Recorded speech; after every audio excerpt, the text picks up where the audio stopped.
Hi, this is Shilpa here. Welcome to my blog this month.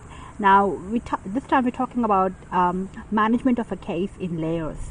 Now, the case I'm going to talk this time is the one I was supervising in my student clinic at the start of this year. And it's, as I've mentioned before, it's interesting to see how the case unfolded in layers and how we went from one follow-up to the next and created those changes which the patient needed, but with changes in the prescriptions. All right, so let's look at this lady. She was in her, I think, early to mid 30s, and she had this complaint of night terrors when falling off to sleep. Now this has been going on for the last 20 years, so it was sort of a chronic thing which started off so many years back. Now the student was taking the case and she did really well. However, the thing in this case, as you will realize later on, is there was just not much information apart from what we had, which was the night terror.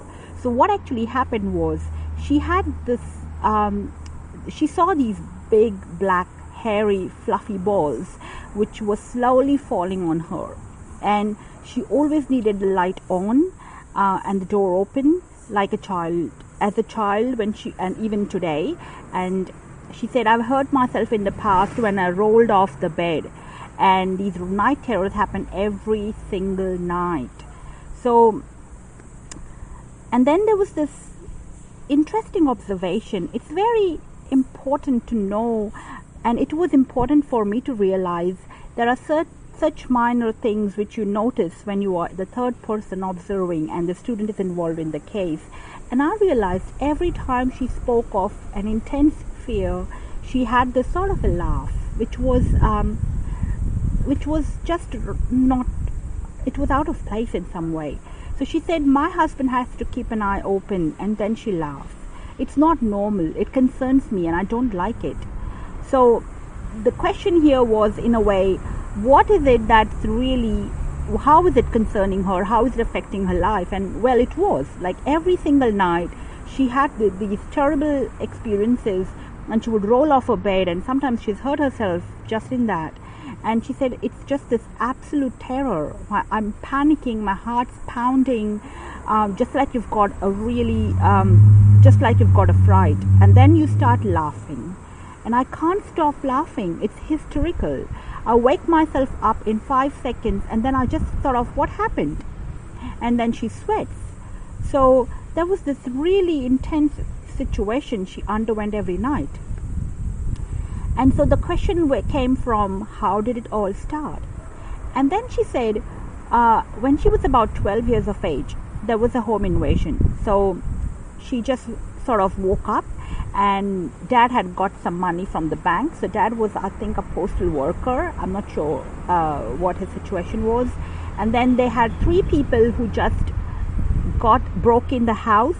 They put sacks over my family's head. So mom, granddad, and obviously dad. They cut off all our phone lines, and we were sitting there like idiots, too scared to move. And she said, we didn't know whether they were there, whether they had gone. We couldn't see. It was very quiet, but we were sitting there with sacks over our heads, and we didn't know. We just sat there, and that was sheer terror. We were afraid whether dad was still there, what was happening, and I was terrified.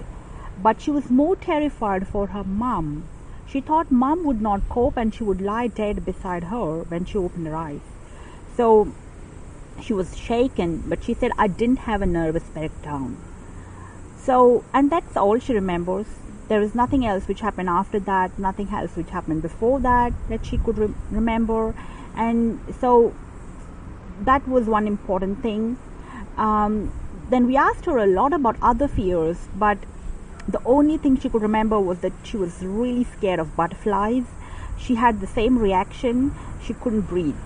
Like when it's like a complete panic, and you try to grab the person or put something between the butterfly and me, and then she starts crying. And then it's not like she's sad. It's not like I'm sad. I'm not crying because I'm sad. It just happens. And it's erratic, and you never know what way they come. So the creatures are erratic, according to her. And then we asked her about how were other people in the family, and she said what she can remember is mom has been always very anxious and she is terrified of everything. So she didn't remember her own fears, but she knew every of her mom's fears. So mom was scared of fog, she loses her mind, she freaks out, she can't be inside a fog, she won't go in boats. Mom's had 7 miscarriages before her, so she was absolutely anxious when she was pregnant with her. She took anxiety pills. And then mom has also fears of going in the rough sea on a mountain. It's panic and she loses it. It's like she's a different person and she will not listen to reason. So from this information, the most important thing or the most peculiar thing, what I thought in the whole process, was not just the fear, but I found this laughter which came up with the fear. So I used the Quest feature, and I used in the HomeoQuest software, and I put in laugh and fear, and I wanted to see what remedies came up. And the remedy which struck me quite interestingly was Tremonium.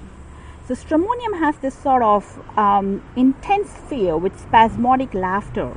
So it's like she's full of fear and she talks incessantly, absurdly, laughs and claps her hands. It's like this real great fear with copious sweating, and then this fear of dark, and then weeping and laughing alternately, and that hysteria, which is preceded by sensitiveness. And then we read Tremonium, and then it was all about this childlike fear with clinging, wakes up terrified, knows no one and grasps at others, aggravation in the dark and wanting light. So the best remedy we could think of at that moment for me was Tremonium. So it was given in a 30 potency. We gave her 3 doses and we said, let's see what happens, come back after 3 weeks. And that's where we went up. So she comes back after 3 weeks and she said, I took the dose at night on day 1 and had crazy dreams that night. And then she realized that she's remembering stuff she had forgotten about in a long time. All the trauma of her past, things when she was really young. In my grandfather's house, a bomb went off and walls are collapsing and my grandpa is underneath. And then all the things she remembers were the crazy things like riots, something's going to be blown up or shot, people getting shot, things I'd forgotten about or rather had stopped thinking about. I felt guilty. Oh my God, I was terrified. He was so older. Never had these dreams when I moved away from these situations. And I'm getting these night terrors every night since then, and I'm not getting them now. So after the remedy, what happened was that she started remembering all these things, and then suddenly the night terrors stopped. So it wasn't completely stopped, but like they do come, but not every night now. She said, my brother's best friend was shot and my brother-in-law was blown up with his friends, and a couple of my uncles were shot, and I witnessed one of the bombs. I wasn't one of them, but I saw loads of bombs, and I can't believe that those things happened. I thought then were normal. It's disbelief, I suppose. I was like winded. It took my breath away. And we didn't know where it all came from. And there was this real trauma, and she was in this sort of, she had just blanked that whole part off, and it came up in the form of these night terrors, which was so violent. And then somehow Tremonium, took that part away, and all the past trauma came up to the surface. And the main thing was that her night terrors aren't coming every night. So at this moment, we asked her, how did she cope at that time? What was her state? And she said, I was in complete denial. I did not even dwell. I was busy looking after everyone else. I was organizing everything, the funeral. I was taking the responsibility. I was the youngest in the family, and I organized Dad's funeral after he had a heart attack. I was a control freak. I organize everything, even today. I feel I can do better than everyone else. It was unexpected because everyone was a wreck. They were bawling and crying, and I had to do it because no one was fit to do it. So her mom was this anxious person. She couldn't really control herself, so she took on that responsibility to make sure the family was dying suddenly, and she was organizing the funeral at that age. It will be too hard on them, I thought. And then she starts crying. I was angry at Dad. He didn't look after himself, so he died. And then she took years and years of grief counseling. And then she spoke about some past history of basal cell carcinoma, Paget's disease, and Lyme's disease. So based on this, I thought this was the layer of the next remedy coming up.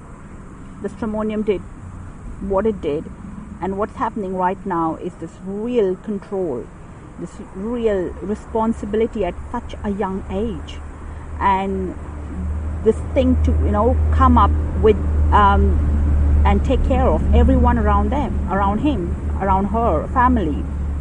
So the remedy I gave her was an intercurrent then, and it was carcinosin. I gave it in the 30 potency. The only reason I was using these very low potencies because for me the susceptibility was quite low here, because there was such an intense suppression. She was completely blanked off for about 20 years, and that was the way she survived that violence or whatever happened in her past life. And so I was using 30 potency just because it was that intense case, that intensity of suppression. And then after the intercurrent, so this is normally the regime I use. I use an intercurrent, and after the intercurrent, a week later, I use the same remedy which has helped her in the past, because the intercurrent would have done the depth of its action. So we call her after 3 weeks, and she said, I'm much, much better. The night terrors are reduced only 2 times a week. The dreams of those black balls, she's just seen once in those 3 weeks. But she's getting lots of vivid dreams. Instead of being pinned down with fear, she just looked at it without that feeling of fear and being pinned down. So that was important, that she was the intensity of those fears, and she was looking from it from a third perspective. And she said, I love my dreams. I'm dreaming of really happy dreams now for the first time. She's playing cricket with Dad. She's like, really good after a big hug. And then there was one recurrent dream she always had where she was in a house. She didn't know it was her house, but she was afraid to open the door. And that was like since she was young, possibly after the invasion, I'm not sure. But she said, and I was always terrified of opening the door. And now I saw the same dream, and I opened the door, and I didn't care what was behind. It was homely and cozy and content, and I really liked it. So something positive happened. There was some sort of an awareness at a very deeper level which was happening. There was some unfolding happening here with the carcinosin. So she also mentioned at the physicals, the pressure in her chest is gone. The peeling of the fingers are gone. The cold she had 3 weeks ago is still there. So there was some sort of hay fever like symptoms coming up because she had a past history of hay fever. There is a bit of tingling in her nose and throat. She still sleeps with the lights on though, but she feels the whole experience about the night terrors are different. For the first time she talks about these dreams to her mother. She says, my energy is very high because I'm getting more sleep, because I'm not waking up with these terrors now. So there's more focus in getting things done. The energy lasts throughout the day. So we thought she was just on a roll with carcinosin. At that moment, we just wait and watch. So that was it. There was no prescription. Wait and watch. Come back if you need to. So she comes back, and that was after watching the Boston bombing. So early this year when the Boston bombing happened, and she watched those, and she said, I was hooked on. I couldn't stop myself watching those news on the internet. And she felt very bad for the young guy. They caught him, but he was lovely and normal, and how his life changed after that. and his brother was killed too. And she said, I was obsessed with it. I was hoping he kills himself so they don't torture him. I won't let them get me if I was him, because I won't let them torture me. So she spoke a lot about the sensitivity to torture, not just physical torture, but mental torture. They get him and they're gonna torture him to get information he would know. So keep going until he breaks down, and because he's so young, I would have ended my life than having to go through there. So now there is some deeper stuff coming up from, she's resonating with this person who was killed, who was arrested because he was involved in the bombing. And so we repeat the protocol that helped her before, because the night terrors were coming up. But there was something more here. There was some deeper stuff coming up, which was the glimpse for the next remedy. So we spent some time there with her to understand the torture part of it and understand where was this really coming from. At that point, she was ready to go deep into stage 3 and even further, near stage 4. So that was my last follow-up with her. Unfortunately, I would have loved to continue, but I finished my student clinic term then, and she's moved on with another supervisor, which is the next part of her journey. So, but I wanted to present this case today because I wanted to, for every practitioner to understand that what we are doing with our patients when we are working in layers is that we are taking them on this journey. In the last 3 months with her, there was such a lot which was unfolded. There was such a lot that came through with those 2 or 3 remedies that we gave her.